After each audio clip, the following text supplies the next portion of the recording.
We're book zealots. I'm Ariane. Prometheus is doing schoolwork today. I am going to do try a chapter for Jodi Picoult, whatever. I have 7 of her books left over from June. My plan in June was to read all of her books, mainly so that I can unhaul them. It didn't work. I think I read 2 books. One I am definitely unhauling. One was a library book. If you saw my other video, you know why I'm avoiding the library. So what I'm going to do is I'm going to try a chapter for each one of these 7 books. If I like the first chapter, I'll keep the book. If I don't like the first chapter, I'm going to unhaul. Yes. Bold, I know. But I've seen a lot of other booktubers do it, and it has inspired me to give it a go. So, first one, Salem Falls. Plain Truth. Vanishing Acts. Mercy. You can see I had this one scheduled for June to read 58 pages daily between June 13th and the 19th. I don't know what I was reading that week, but I can tell you what I wasn't reading. Keeping Faith. Second Glance. Is that one supposed to be scary? Maybe. And Perfect Match. So I will be back and I will let you know what I think of the books. Bye. All right, I think we might be off to a good start. The first chapter in this one was very short. Actually, Jodi didn't put chapter numbers, but each new chapter begins with a period of time, so a month, the year, and the location. How it starts out is this man is wearing the same clothes that he had worn 5,760 hours ago. He was incarcerated for something, and in this first chapter he's being released, and he has $47 in his wallet, and he doesn't know where he's going. He's not going back to where he used to live to pick up his belongings. He no longer has a job. New chapter begins with a quote in the Crucible, "Is there no good penitence but it be public?" I also liked that the man that Jack had been in jail had said he didn't just lose weight, but he lost pride. And I imagine a place like that can make you lose your pride very quickly. Plain Truth. This one might be not a keeper, but a continued read. I'll be back. Plain Truth. I had already read the first chapter in June and then set it down. So I read chapter 2. I skimmed chapter 1 real quick to make sure that I remembered what had happened, and I did. A young girl gives birth in a barn in secret, hides the baby, and leaves the barn. A detective is called in to investigate.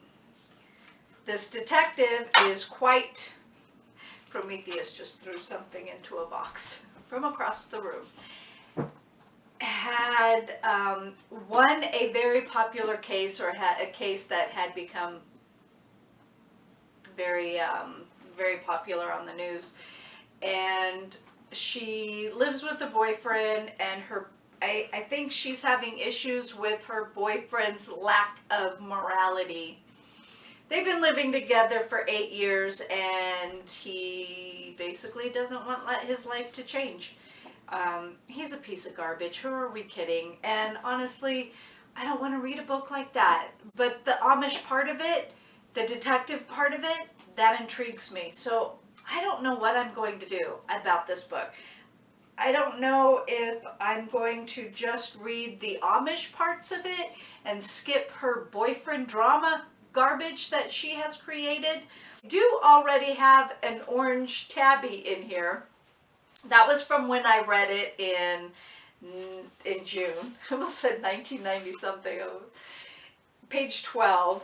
Someone shrugged. So she says, "You're telling me someone intentionally killed this baby?" The man shrugged. "I guess that's up to you to find out." No, it's up to the medical examiner to find out. And then the medical examiner would tell her, this is how the baby died. And then she, as a detective, would find out who the killer was or who the mother was. Anyway, okay. I'm still on the fence with this. I don't know. Vanishing Acts. I'll be back. Oh. 3 hours later, I finally finished the prologue and I think it was the prologue, and the first chapter of Vanishing Acts. Let me see what this says really quickly. Yeah, the prologue and the first chapter of Vanishing Acts.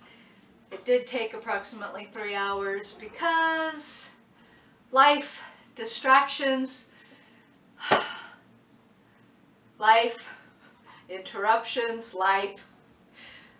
This book, I hope it ends really, really well because the first chapter ended so well. The main character, Cordelia, Delia, D, is, what would you describe her? She has a bloodhound and they search for missing people. Body recovery agent. Body recovery something or other. Agent, anyway. She grew up with two best friends. They are both male. One she is engaged to be married to, and the father of her daughter. And the other one, her best friend, Fitz, is a writer for the New Hampshire Gazette.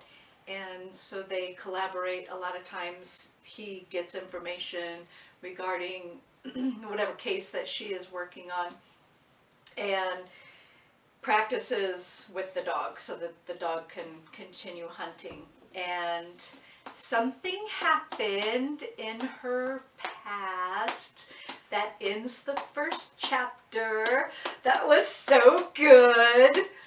I don't know that I've been this excited about reading a book in a while. Like, yeah, I have to finish. I have to keep reading this. I don't know.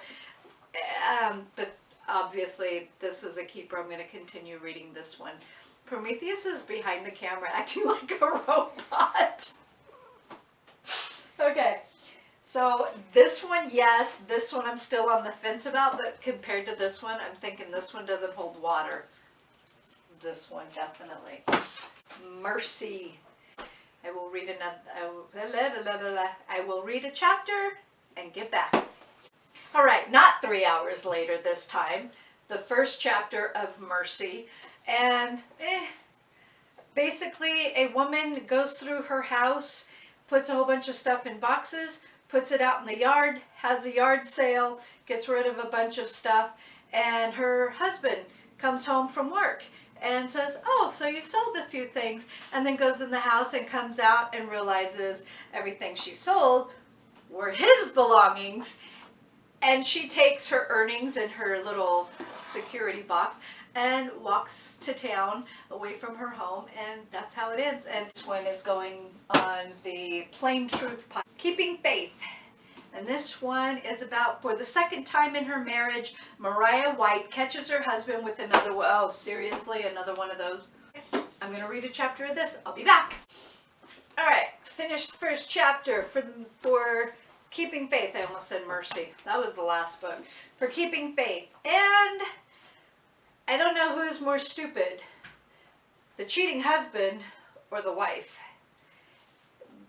But at this point in time, I'm interested enough to continue this book.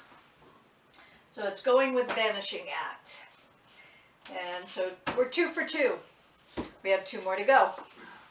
This one is Second Glance. I think this one is supposed to be the scary one. Okay, so I will read a chapter of Second Glance, and then I have the last one, which is Perfect Match, and I will be back. Read the first chapter for Second Glance. Oh my goodness, there's so much happening. There are so many stories.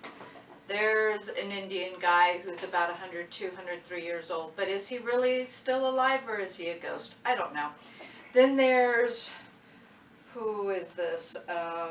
Ross. Ross lost his wife or fiance. I don't know if they actually got married, but he did propose to her. And he keeps her ring around his neck. He wants to see the ghost. He tries to kill himself. He can't. Weird things happen around him. And he has gone to see his sister, and his sister's name is Shelby, and Shelby is either separated or divorced, and she has a son, and her son is a teenager, and he was diagnosed with, sorry, I'm looking it up right now to see what it is. It is a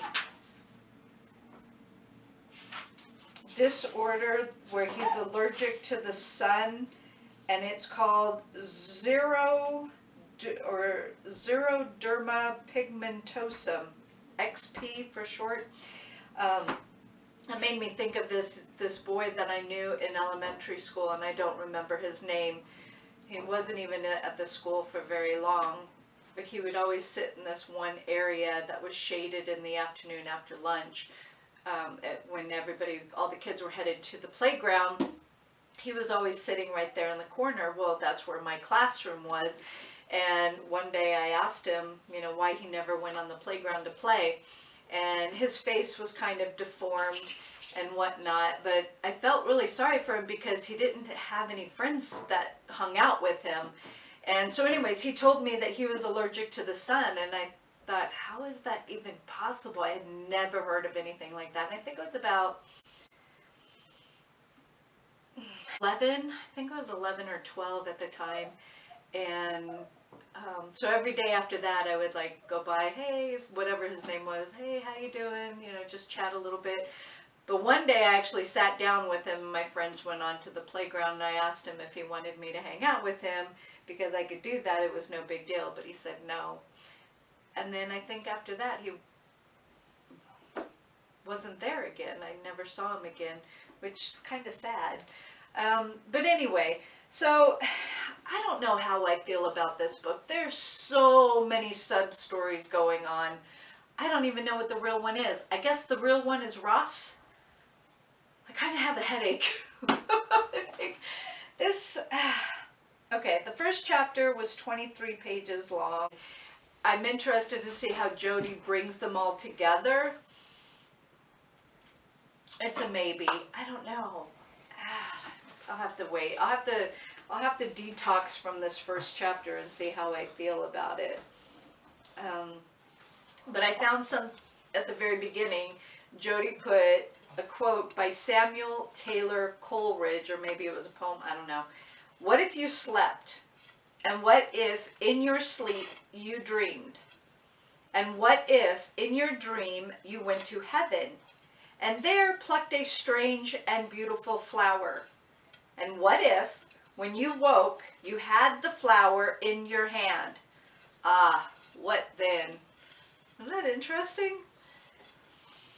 And then part 1 says 2001. This is Francois Duc de la Rochefoucauld. I don't even know how to pronounce his name. Maxim 76. True love is like ghosts, which everybody talks about and few have seen. I think those that have seen ghosts don't really talk about it. Is Perfect Match. Okay, so this is my last one. I will try a chapter and be back with you, and then we'll tie everything up. François de la Rochefoucauld. Yeah, this is a complete butcher translation. I just wanted to try it. Get to Bonhoeffer. Well, I read the prologue of this book, and something happens at the very end of it, and I said, there's no way that could have happened during this time period because of security. There's no way. This book was copyrighted in 2002. There's no way this could have happened. I didn't even read the first chapter. Did not even get to it. I'm already disappointed. I'm guessing this is going to be a hot mess. I am not sure I'm going to read this one either. Well, that was very interesting. So I have 1 definite, 3 maybes, 2 I'm on the fence about. Yeah, I'll have to kind of digest, ruminate over, let it percolate, see which ones I want to read. I keep looking over here at Prometheus. Kind of wait and see if any of them, call me, see if I want to continue reading their stories. And I hope you guys had fun. I don't know if any other booktubers have ever done try a chapter solely with 1 author at a time. So I plan on doing this again with 2 other authors. I have Kate Morton, and then I also plan on doing Georgette Heyer. Heyer. I think it's Heyer. Heyer. Any case. I hope you all enjoyed this. Thank you for visiting. Come back and join us. I have another video that I need to do for homeschool. For anyone that has younger children that is interested in audiobooks. I had a request a while ago. Sorry. Anyway, thank you very much. I hope you guys are staying safe.